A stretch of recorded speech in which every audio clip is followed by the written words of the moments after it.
എല്ലാവർക്കും എൻ്റെ നമസ്കാരം.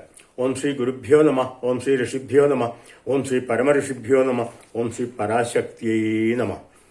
ഋഗ്വേദം 1-ാം അധ്യായത്തിൽ 151-ാമത്തെ മന്ത്രമാണ് ഇവിടെ പറയാൻ വേണ്ടി പോകുന്നത്.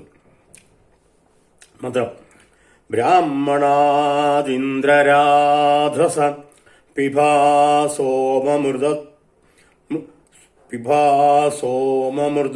മരുന്നുത്തവേദ്ധി സഖ്യമസ്തൃതം.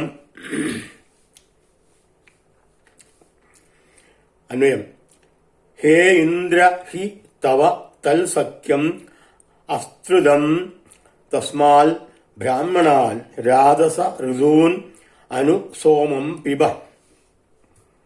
പിബാ സോമം ഋതൂൻ അനു.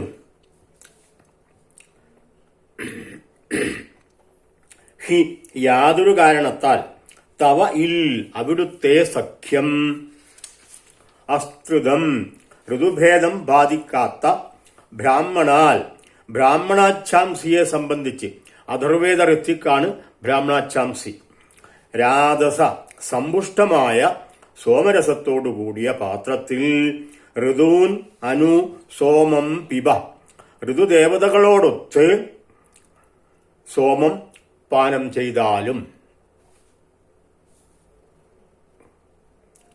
അർത്ഥം: അല്ലയോ ഇന്ദ്രദേവ, യാതൊരു കാരണവശാലും അങ്ങയുടെ സഖിത്വം ഋതുഭേദത്തെ ബാധിക്കാത്തതാണോ?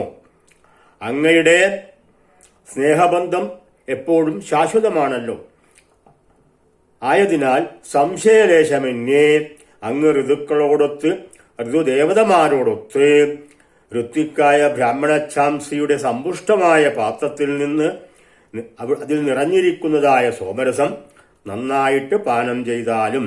അങ്ങേക്ക് പാനം ചെയ്യാനായിട്ട് പാത്രം നിറയെ സോമരസം യാഗവേദിയിൽ സംഭരിച്ചു വച്ചിരിക്കുന്നു.